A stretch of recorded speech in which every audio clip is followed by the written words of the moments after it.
જાણે પ્રાથમિક શાળાના બાળકોને દારૂ પીસાય છે।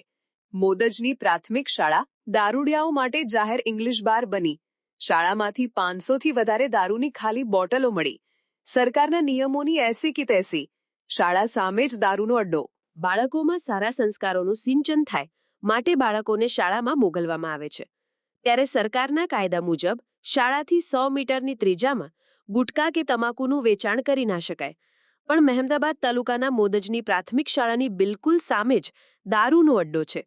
દારૂડિયાઓ રોજ સાંજ પડે શાળાના બગીચામાં દારૂની મહેફિલ માંડે છે અને ઇંગ્લિશ દારૂના ખાલી બાટલા કે બિયરના ટીન શાળાના બગીચામાં કે મેદાનમાં જ ફેંકી દે છે, જેને કારણે બાળકોના માનસ ઉપર ખૂબ જ ખરાબ છબી ઉપસી આવે છે।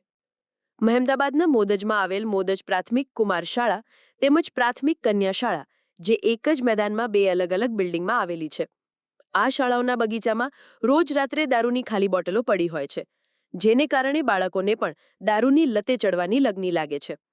થોડા દિવસો પહેલા જ ધોરણ 6ના કેટલાક બાળકો શાળાના ચોગાનમાં રમતા હતા। ત્યાં દારૂની બોટલો મળતા બાળકોએ કુતૂહલવશ બહારથી જીરા સોડા લાવીને દારૂની બોટલમાં ભરીને જાણે દારૂડિયાઓ દારૂ પીને લથડિયા ખાતા હોય તેવી એક્શન કરતા હતા, જે શાળાના શિક્ષક જોઈ જતા બાળકોને સારા સંસ્કાર માટે યોગ્ય કાર્યવાહી કરી હતી। પરંતુ પ્રાથમિક શાળામાં અત્યાર સુધી હજારો ખાલી બોટલો પડેલી મળે છે, જે ભેગી થયા બાદ શાળા તેનો નિકાલ કરાવી દે છે। અત્યારે પણ શાળાના સ્ટોરમાં 3 ડોલ, 1 મોટું ટબ અને 1 કોથળો ભરીને ઇંગ્લિશ દારૂની ખાલી બોટલો શાળાના સ્ટોર રૂમમાં પડી છે, જે બાબતથી સ્થાનિક સરપંચ, નેતાઓ અને ગામના આગેવાનો માહિતગાર હોવા છતાં બાળકોના ભવિષ્ય સાથે ચેડા કરે છે તેમજ કોઈ યોગ્ય કાર્યવાહી કરતા નથી।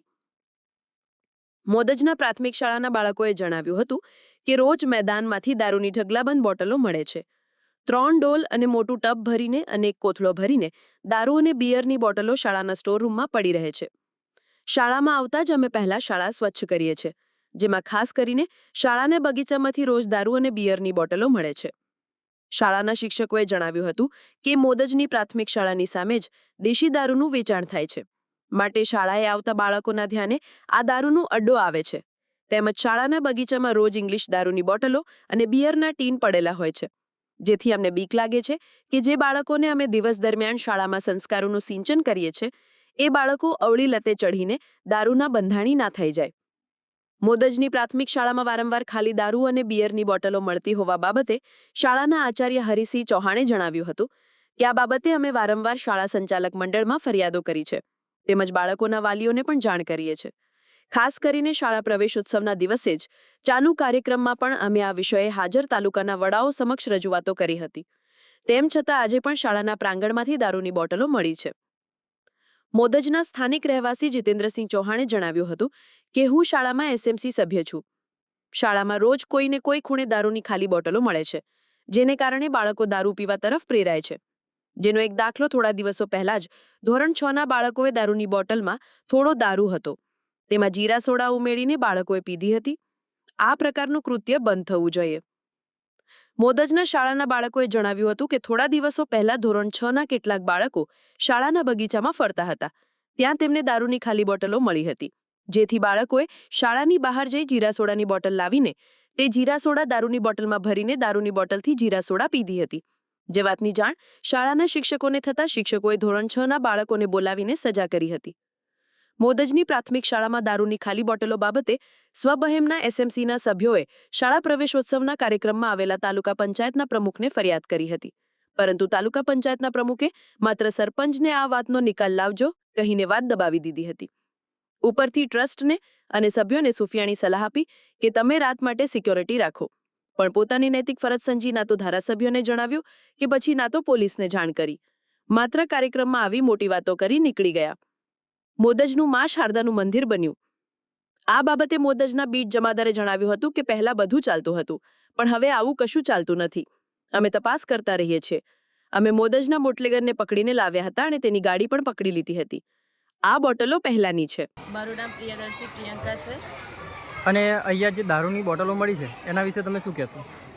દારૂની બોટલો બગીચામાંથી અમને મળે છે। હવે પ્રવૃત્તિ જે થાય છે, જો કે શાળામાં તો આ પ્રવૃત્તિ ના થવી જોઈએ, બરાબર છે। અને પ્રવૃત્તિ અટકે એના માટે અમે અમારી એસએમસી કમિટી છે અને વાલી મિટિંગમાં બી અમે આ બાબતે ચર્ચા કરેલી છે અને જાણ કરેલી છે. હરીશસિંહ ચૌહાણ. અને અહીંયા જે દારૂની બોટલો મળી છે એના વિશે તમે શું કહેશો? દારૂની બોટલો અહીંયા પ્રાથમિક શાળા મેદાનમાંથી વારંવાર મળી એના વિશે મારે એવું કહ્યું છે કે આ સંસ્કાર સિંચનની સંસ્થા છે તો એ વ્યાજબી નથી, બિલકુલ ગેરવ્યાજબી છે. તેથી અહીંયા જે કંઈ પ્રવૃત્તિ કરતા હોય તેમને અહીંયા ના કરવી જોઈએ. એના વિશે તમે કે રજૂઆતો કરી છે? હા, મેં સ્કૂલ મેનેજમેન્ટ કમિટીને બોલાવીને એની જાણ કરેલી છે. તદુપરાંત વાલી મિટિંગમાં બી જાણ કરી છે અને જાહેર ફંક્શનમાં બી જાણ કરીએ છીએ. જીતેન્દ્રસિંહ હિંમતસિંહ ચૌહાણ, એસએમસી સભ્ય છું અહીંયા કુમાર શાળામાં. અને શું પરિસ્થિતિ છે અહીંયાની? અહીંયા તકલીફ એવી છે કે ગામના જે અસામાજિક તત્વો છે, દારૂડિયાઓ છે, એ અહીંયા નજીકમાંથી દારૂ ખરીદીને અહીં સ્કૂલની અંદર મેદાનમાં આવીને પીવે છે. પીવીને એની જે ખાલી બોટલો આવે એ અહીંયા સ્કૂલના વર્ગખંડ આગળ મેદાનમાં નાખે છે. એટલે શું છે, બીજા દિવસે બાળકો આવે તો બાળકો ભેગા થઈને બધી બોટલો ભેગી કરે છે એમ. અને આ જે બોટલો મળી આવે છે એમાં અમુક બાળકો પર એવી અસર થાય છે કે એ પહેરાય છે એવી રીતે કે ચલો આપણે પણ દારૂ પીએ, પણ દારૂ એમને ના મળે. એટલે એવું થયું કે થોડા સમય પહેલાં 6ઠ્ઠા ધોરણના બાળકોએ જીરા સોડા લાવીને આ જે ખાલી બોટલો મળી એમાં રેડીને પીધું. તો અહીંયા સાહેબોના ધ્યાનમાં આવ્યું તો એ બાળકોને એમને ઠપકો કર્યો. એટલે આ સમસ્યા આગળ ગામના કોઈ આગેવાન, ગામના કોઈ નેતાઓ કશું કરવા બધા જ જાણે છે કે આ પરિસ્થિતિ છે, પણ કોઈ કશું બોલવા તૈયાર નથી. વિક્રાંત. અને શું થયું હતું? આ 6ઠ્ઠા ધોરણ વાળા નથી હા હા એવા ને પેલી જીરા નહીં આવતી, હા, એ દારૂની બોટલમાં નાખીને પીતા હતા. તે સાહેબે બરાબર ન જોયું. ની બોટલો છે એ કઈ જગ્યાએ છે? એ અહીં ગાડી છે. બતાવો તમે.